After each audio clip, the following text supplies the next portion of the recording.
नमस्कार दोस्तों mark Zuckerberg की कंपनी मेटा जिसके अंतर्गत व्हाट्सएप, फेसबुक और इंस्टाग्राम तीनों आते हैं और तीनों ही इसी कंपनी की अंतर्गत आते हैं और इसके मालिक मार्क जकरबर्ग हैं। हाल ही के दिनों में मेटा कई विवादों में घिरा रहा। भारत सरकार और संसदीय समिति के सामने उन्हें अपना अपॉलॉजी टेंडर करना पड़ा आज ही। आखिर देखते हैं दोस्तों इससे रिलेटेड विवाद क्या था और यह उन्हें माफी क्यों मांगनी पड़ी भारत सरकार से। पहला दोस्तों इशू था फेसबुक और इंस्टाग्राम पर अवैध आपत्तिजनक सामग्री। दूसरा था डीप फेक और फर्जी कंटेंट का तेजी से फैलना। और तीसरा मुद्दा था दोस्तों प्रधानमंत्री नरेंद्र मोदी के आधिकारिक फेसबुक अकाउंट से जुड़ी एक ऑपरेशनल त्रुटि, जिसके कारण कुछ कंटेंट अस्थायी रूप से प्रभावित हुआ। इन घटनाओं के बाद सरकार ने मेटा से जवाब मांगा। रिपोर्ट्स के अनुसार मेटा के सीईओ मार्क जकरबर्ग ने इन कमियों पर खेद व्यक्त किया और भविष्य में इस तरह की आगे कमी न होने की बात कही। मेटा की यह ध्यान रखना जरूरी है कि उपलब्ध सार्वजनिक रिपोर्टों में इसे मेटा की कंटेंट मॉडरेशन और परिचालन संबंधी कमियों पर माफी के रूप में बताया गया है। सोशल मीडिया पर कई पोस्ट यह दावा कर रहे हैं कि यह मामला यूट्यूब से जुड़ा है, लेकिन यह दावा सही नहीं है। यूट्यूब गूगल की कंपनी, जबकि फेसबुक, इंस्टाग्राम और व्हाट्सएप मेटा के प्लेटफॉर्म है। इसलिए जकरबर्ग की माफी केवल मेटा के प्लेटफॉर्म से जुड़े मामलों पर है। भारत दुनिया की सबसे बड़ा इंटरनेट और सोशल मीडिया बाजारों में से एक है। करोड़ों भारतीय फेसबुक, इंस्टाग्राम और व्हाट्सएप का उपयोग करते हैं। ऐसी स्थिति में यदि प्लेटफॉर्म पर बच्चों से जुड़ा अवैध कंटेंट, डीप फेक, फर्जी सूचना या सरकारी संस्थाओं से जुड़े अकाउंट प्रभावित होते हैं तो सरकार के लिए हस्तक्षेप करना स्वाभाविक माना जाता है। और उसी के अंतर्गत भारत सरकार ने हस्तक्षेप किया और उन्हें कंटेंट ठीक करने के लिए कहा और आप भविष्य में इस तरह की गलतियां न करने के लिए सचेत किया। भारत पहले भी आईटी रूल्स और डिजिटल प्लेटफॉर्म की जवाबदेही को लेकर कई कदम उठा चुका है। सरकार का तर्क है कि बड़े प्लेटफॉर्म को भारतीय कानूनों का पालन करना होगा। संसदीय समिति ने मेटा से कई सवाल पूछे थे। समिति ने कथित रूप से इस बात पर नाराजगी जताई कि प्रधानमंत्री के आधिकारिक अकाउंट से जुड़ी घटना कैसे हुई। कुछ रिपोर्ट्स के अनुसार समिति द्वारा बिना शर्त माफी की मांग का उल्लेख किया गया। हालांकि यह समझना जरूरी है कि संसदीय समिति अदालत नहीं होती, वह सरकार को सुझाव देती है और अधिकारियों से जवाब मांग सकती है, अपनी रिपोर्ट पेश कर सकती है। किसी भी कानूनी कार्रवाई का निर्णय अलग कानूनी प्रक्रिया के तहत होता है। यह एक महत्वपूर्ण प्रश्न है, क्या मेटा पर कानूनी कार्रवाई हो सकती है? माफी मांगना और कानूनी कार्रवाई दो अलग अलग बातें हैं।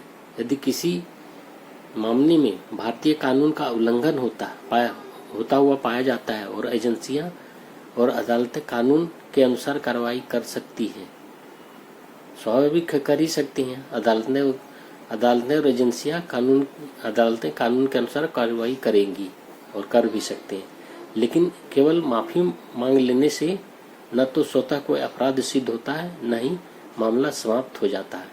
यह अपराध सिद्ध होने वाली बात नहीं है, अपराध से भी बड़ा अपराध था। जिस तरह की एक्टिविटी मेटा के प्लेटफॉर्म से आजकल हो रहा था, चाहे इंस्टाग्राम हो, चाहे फेसबुक हो, चाहे व्हाट्सएप हो, बहुत ज़्यादा मतलब ये लोग अपने देश के लिए, अमेरिका के लिए कुछ और नियम रखते हैं और दूसरे देशों के लिए, भारत जैसे देशों के लिए कुछ और नियम रखते हैं। तो दोहरी नीति नहीं चल सकती है, जो कि मार्क जुकरबर्ग कर रही थी इंडिया में। लेकिन केवल ये हर मामले का फैसला उसके तथ्यों और लागू कानूनों के आधार पर होता है और उसी के अनुसार यह फैसला लिया गया। दोस्तों इसका बड़ा संदेश क्या है? इस पूरे घटनाक्रम से तीन बड़े संकेत मिलते हैं। पहला, वैश्विक टेक कंपनियां भारत को नियामकीय दबाव पहले की तुलना में अधिक दिखाई दे रही है। आप ऐसे काम करेंगे और आप सोचेंगे छूट के बच के निकल जाएंगे तो कोई देश नहीं छोड़ेगा। आप सोचेंगे अमेरिका के लिए कुछ और नियम है या डेवलप्ड कंट्री के लिए कुछ और नियम है, डेवलपिंग कंट्री के लिए कुछ और नियम है। चाइना में आप देखिए इस तरह काम करेंगे तो आपको क्या, हालांकि चाइना में इस तरह का प्लेटफॉर्म वो अलाउ ही नहीं करते हैं, जो कि बहुत अच्छी बात है। इन जैसे कंपनियों को किसी भी देश को अलाउ नहीं करना चाहिए जो कि डेमोक्रेसी को मतलब डायरेक्टली इनडायरेक्टली मतलब इन्फ्लुएंस करने की कोशिश करते हैं वोटर को और वहाँ के लोगों को। दोस्तों, इस पूरे घटना पर 3 बड़े संकेत मिलते हैं, इसकी बात मैं कर रहा था। पहला है वैश्विक टेक कंपनियां भारत को नियामकीय दबाव पहले की तुलना में अधिक दिखाई दे रहा है। दूसरा, कंटेंट मॉडरेशन पर केवल कंपनी की आंतरिक नीति का विषय नहीं रह गया, यह सार्वजनिक नीति और कानून का भी विषय बन चुका है। तीसरा, डीप फेक और सोशल मीडिया के बढ़ते प्रभाव के दौर में जवाबदेही की मांग लगातार बढ़ रही है।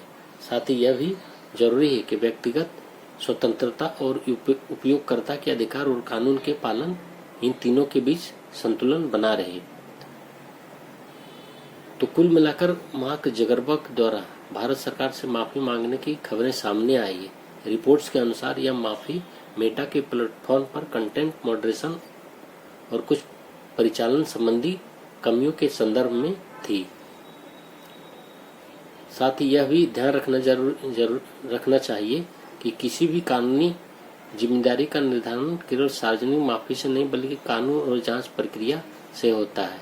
अगर मतलब ये अपना अपॉलॉजी वो टेंडर नहीं करते तो फिर आगे की कार्रवाई भी भारत सरकार करने के लिए बाध्य होती और उसके जो भी भारत सरकार कर पाती, क्योंकि आपका इतने बड़ा मार्केट आप कभी लूज नहीं करना चाहेंगे। मेटा ये जानती है, मार्क जुकरबर्ग भी जानते हैं, तो इतना बड़ा मार्केट वो कभी लूज नहीं करना चाहेंगे, क्योंकि इतना बड़ा मार्केट लूज करना मतलब उनका बहुत बड़ा एक सब्सक्राइबर बेस जो है वो खत्म होना, एक बहुत बड़ा मार्केट शेयर वो लूज करते, जो कि वो कभी नहीं चाहेंगे।